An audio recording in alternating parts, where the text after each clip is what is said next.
السلام علیکم، city 5 T V کے ساتھ میں ہوں جویدیہ نیاز۔ سب سے پہلے ہیڈ لائنز۔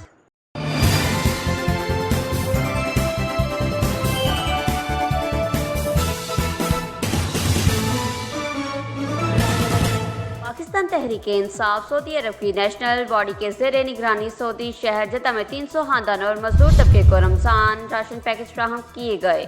مزید تفصیلات سے آگاہ کریں گے ہمارے نمائندے حسن بٹ۔